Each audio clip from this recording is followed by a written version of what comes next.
तर नमस्कार मित्रांनो, मी निखिल घोले आणि पुन्हा एकदा स्वागत आहे तुमचं निखिल घोले ब्लॉग्स या यूट्यूब चॅनलमध्ये। तुम्ही या अगोदरचा माझा व्हिडिओ बघितला असेल, तो होता मुंबई टू इगतपुरी कसारा घाट मार्गे आम्ही आलेलो। तर हा ब्लॉग त्याच्या पुढचाच नेक्स्ट ब्लॉग आहे। आता हा जो मागे तुम्ही जो किल्ला बघता ना, हा आहे त्रिंगलवाडी किल्ला। या किल्ल्याला यायचं कसं हे मी त्या ब्लॉगमध्ये पूर्ण कव्हर केलेलं आहे। तर या ब्लॉगमध्ये तुम्हाला पूर्ण या किल्ल्याबद्दल माहिती मिळेल। तर चला आता हा किल्ला आपण एक्सप्लोअर करूया। तर मित्रांनो, जिथे आम्ही बाईक पार्क केलेले तिथून 10 मिनटं चालत आल्यानंतर आहे ना, इथे तुम्ही माझ्या मागे बघू शकताय बघा, ही अशी काहीतरी गुहा लागते। ही पूर्ण आतमधून एक्सप्लोअर करूया काय आहे आणि याचा आपण इतिहास जाणून घेऊया। ह्याचा इतिहास तुम्हाला पूर्ण जाणून घ्यायचा असेल तर तुम्ही इंस्टाग्रामवर फॉलो करा, तिथे मी एक रील अपलोड करेन, त्यामध्ये तुम्हाला पूर्णपणे दिसेल। आता ही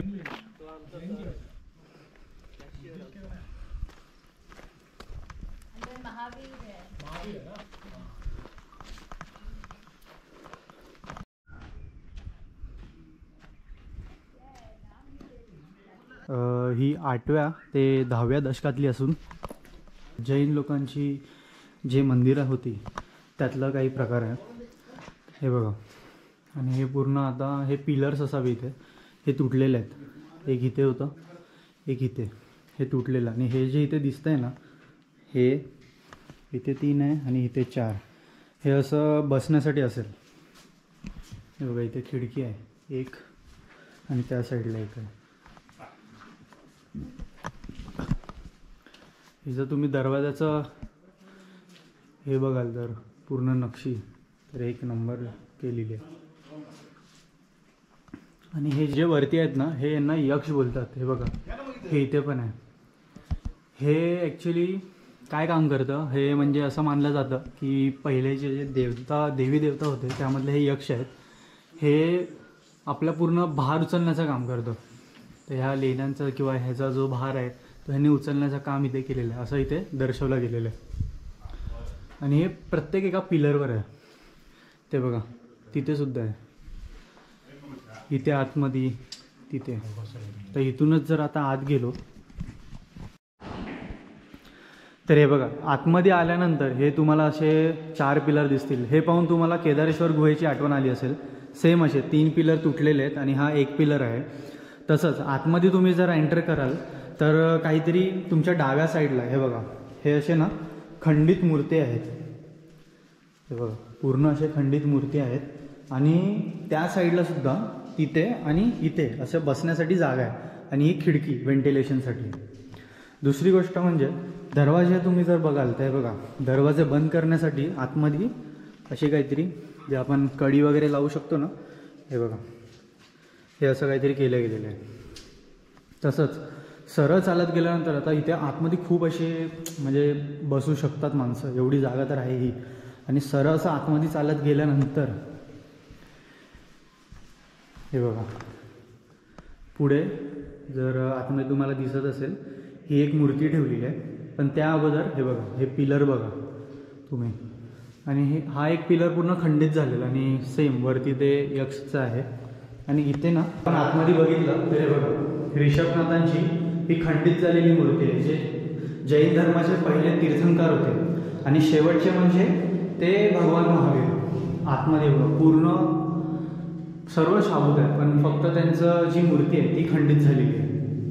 तर हे खंडित करणाऱ्याचे जे हात आहेत ते पण मुघलांचेच असावे किंवा त्यावेळी जे असतील त्यांनी केलेले। ही मूर्ती अजून पण जर इथे हात लावला तर बघा, एकदम वेगळंच दगड वाटतं। आणि इथे खाली काहीतरी असं लिहिलेलं आहे, इथे दिसतं असं 1266 पुढे काही असं लिहिलेलं आहे। तर आता ही जैन लेणी पूर्णपणे बघून झाली आहे। तर आता सुरुवात करूया ट्रेकला।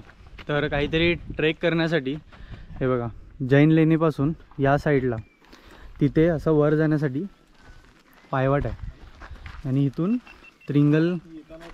त्रिंगलवाडीचा आपला ट्रेक चालू होतोय। त्याच्या लेण्या तुम्ही आतमध्ये बघितल्या, पूर्ण त्यांची ना आतमध्ये विल्हेवाट लावण्यात आलेली। म्हणजे ती मूर्ती होती, एवढी सुबक अशी मूर्ती आहे ती, पूर्ण तिला तोडून नासधूस केलेली. आणि या सर्व 8 ते 10व्या शतकातल्या आहेत. म्हणजे त्यावेळापासूनच आपली जे धर्म आहेत, हिंदू धर्म, बौद्ध धर्म आणि जैन धर्म, या धर्मांमध्ये विभाजन करण्याचं काम तेव्हापासूनच चालू होतं. हा जो तुम्ही माझ्या मागे जो गाव बघताय तो बघा, तो आहे तळ्याची वाडी. आणि तिथूनच ट्रेक सुरू होतो. आणि हा ना किल्ला काय एवढा मोठा नाही चढायला, किमान 30 ते 45 मिनटं खूप होतात. आता आम्ही मिडलमध्येच आहोत, तर 15 ते 20 मिनटात आम्ही वर असू. ते मस्त खाली उल्लू बनवला रे. काय अजून चालव, चल 10 मिनटं. स्कॅम झाला आमच्यावर. आम्हाला खाली चढताना सांगितले की आरामात 20 मिनटं जर लागतील. वुमन्स ताई होत्या त्या. 20 मिनटं तरी लागतील. हे बघा 20 मिनटं बघा अजून. ते बघा तिथे जायचं आहे. आता तुम्हीच सांगा कसा जाणार 20 मिनटात माणूस तिथे. 20 मिनटं चढण आहे. तो बघा सिद्धू तिथे बसलाय. तिकडे जायचं आहे अजून. व्ह्यू बघा यार, एक नंबर. इथे मस्त ड्रोन उडवलाय आणि ड्रोन शॉट बघायला मिळतील आता. बघा या भावाने असे ड्रोन शॉट घेतलेत ना, एक नंबर घेतलेत ना. ते आता तुम्ही बघितलेच असतील कसे ते ड्रोन शॉट आहेत. तिथे एवढी हवा आहे, त्या हवेमध्ये पण तो ड्रोन स्टेबल होतो. असं आहे यार, त्या ड्रोनवर इन्व्हेस्ट करावी लागणार वाटते. तिथून काही तुम्ही जर चढून आलात ना तर हे बघा, ही डाव्या वाटेने सरळ गेलात तर असा इथून रस्ता आहे पुढे. चला आपण मग त्याच रस्त्याने पुढे जाऊया. आता जवळजवळ गड झालेला आहे, तर आता इथून असं थोडं पुढे जाऊ. म्हणजे बघा इथून तर पायऱ्या लागतील. आता हा तुम्ही सीन बघा पायऱ्यांचा, एक नंबर आहे. आणि हे वर चढून आल्यावर हे बघा,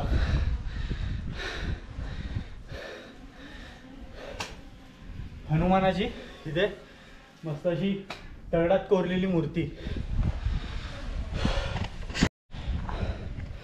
हे बघा, ह्या अशा काहीतरी पायऱ्या होता. हे जर बघाल तर पूर्ण हे 80 डिग्री असतील आणि पूर्ण असे खाली असे गोमुखी टाईप आहे. आणि ही दरी.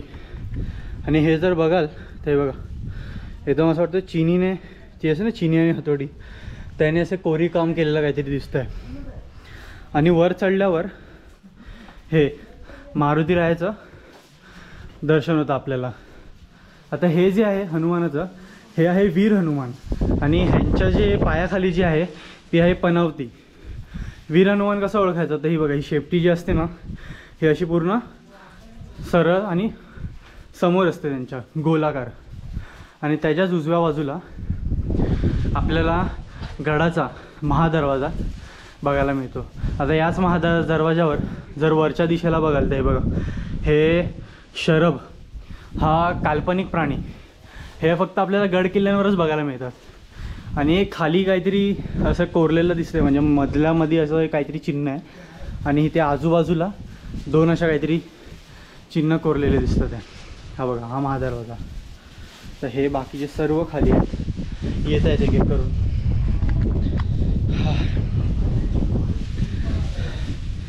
एक नंबर आहे.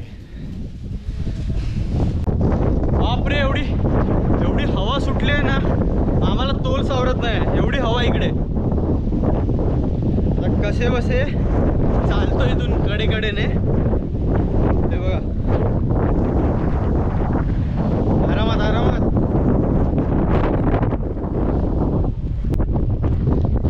हवा इथे खूप हवा आहे. मला कपड्यांवरून कळत असेल किती हवा आहे. आणि खाली पूर्ण अशी दरी.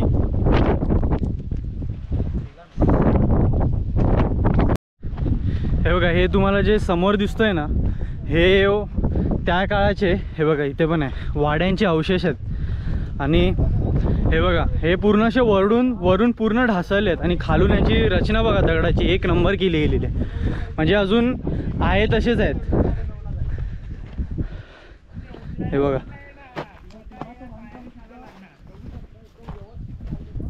या एका दगडाची साईज बघा, हे बघा केवढा मोठा दगड आहे हा.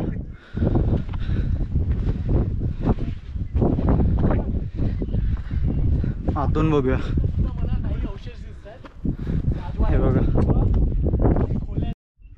हे बघा, हा पूर्ण राजवाड्याचा किंवा तेव्हा कालच्या खोल्या असतील त्याचे अवशेष. हे बघा, इथे पायऱ्या पण आहेत, हे बघा, हे बघायला मिळतील पायऱ्या.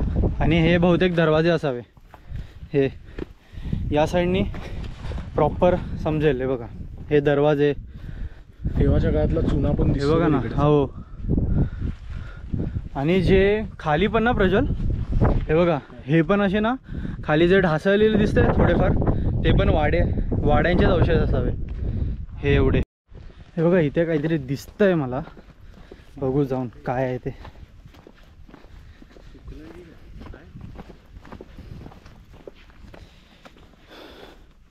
हे पण आहे ना पाण्याचा टाका असेल, आता पूर्ण कोरडं पडलं आहे बघा.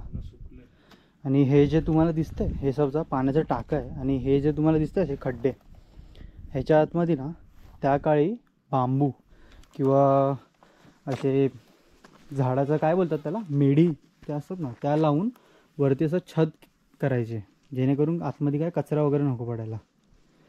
हे बघा, गडावर ना आता चालता चालताना आम्हाला जेवढे पण पाण्याचे टाके मिळालेत ना सर्व असे म्हणजे सुकलेलेच आहे. आता इथे आता त्यांनी सांगितलं की आम्हाला पुढे, म्हणजे इथे होते स्थायिक लोक, त्यांनी सांगितलं की पुढे आता म्हणजे इथे मला एक जवळ दिसतोय, हा नशीब, ह्याच्यात पाणी आहे. हे बघा, त्यांनी आम्हाला हे काहीतरी केव्स टाईप, हे बघा, हे मासे. आम्ही थोडं पुढे आल्यानंतर आहे ना आम्हाला काहीतरी, हे बघा, इथे असं पाण्याचा टाका लागलेला आहे. आता हे पाण्याचा टाका असं बघितल्यानंतर आहे ना कसं वाटतं माहिती आहे, बघा, हे 3 पिलर आहेत, 1 2 आणि तो तिथे 3 असे. हे असं होतं केव आहे मोठी, म्हणजे गुहा टाईप वाटते, पण हे ॲक्च्युली पाण्याचा स्रोत आहे पूर्ण आतमध्ये. आणि पाणी एकदम निव्वळ आहे, काही ना आतमध्ये मासे वगैरे आहेत, पण पाणी खूप निव्वळ आहे.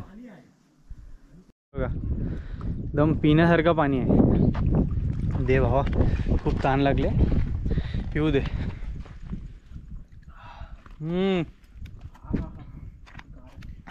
थंड एकदम पाणी. तुम्हाला ना असं बघताना वाटेल अरे एकदम असं घाण आहे, पण नाही. बघू बिसलरीचा पाणी. अरे झरे बघा त्याला, पाठ खाली झरे असतात ना रे. आपलं एकदम क्लिअर, एकदम क्लिअर.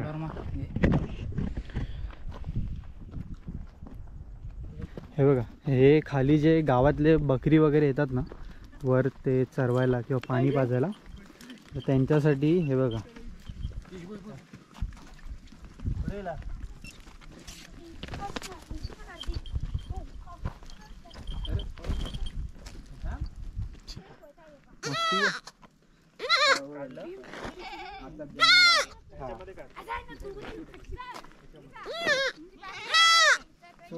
दम दम दम दम दम. अरे मला काढायचं नको पकडू. पकडायला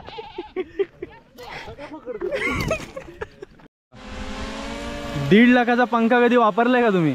हा बघा, ड्रोनचा उपयोग घेत आहे हवा घेण्यासाठी. आईच्या गावात काय करायचं.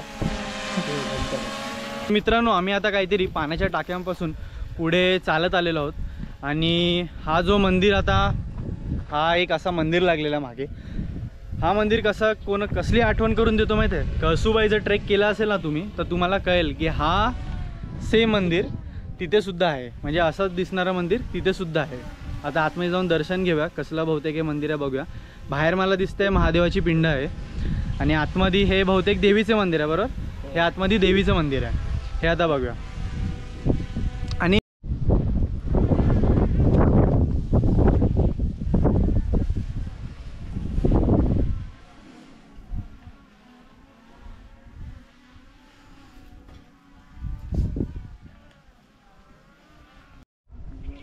या मंदिराचं दर्शन घेऊन झाल्यानंतर हा किल्ला पूर्णपणे आमचा एक्सप्लोर करून होणार आहे. जर तुम्ही कधी या किल्ल्यावर यायचं असेल ना, तर तुम्हाला इथे बघण्यासारख्या खूप अशा गोष्टी आहेत. खास करून त्या पायऱ्या, ज्या आता पायऱ्या बघितल्या ना तुम्ही, तो शॉट, तो मस्त आहे, ते बघण्यासारखं आहे. त्याच्यानंतर हा पूर्ण वरती तुम्ही चढून आल्यानंतर तुम्हाला राजवाड्याचे अवशेष वगैरे पाहायला मिळतील. आणि किल्ला हा कमीत कमी अर्धा एक तासामध्ये चढून होतो वरती पायथ्यापासून. आणि फिरायला गेला जर वरती तर ऑलमोस्ट हा 1 तास तरी जाईल तुमचा. आता इथे मस्त मंदिराचं दर्शन घेऊ आणि त्याच्यानंतर किल्ला आम्ही उतरायला घेऊ. तर तुम्हाला हा व्हिडिओ कसा वाटला कमेंट बॉक्समध्ये नक्की सांगा. व्हिडिओ आवडल्यास व्हिडिओला लाईक करा, शेअर करा आणि चॅनलवर नवीन असाल तर सबस्क्राईब करायला विसरू नका. भेटूया आपण पुन्हा अशाच एका व्हिडिओमध्ये. जय भवानी, जय शिवराय. जय शिवराय.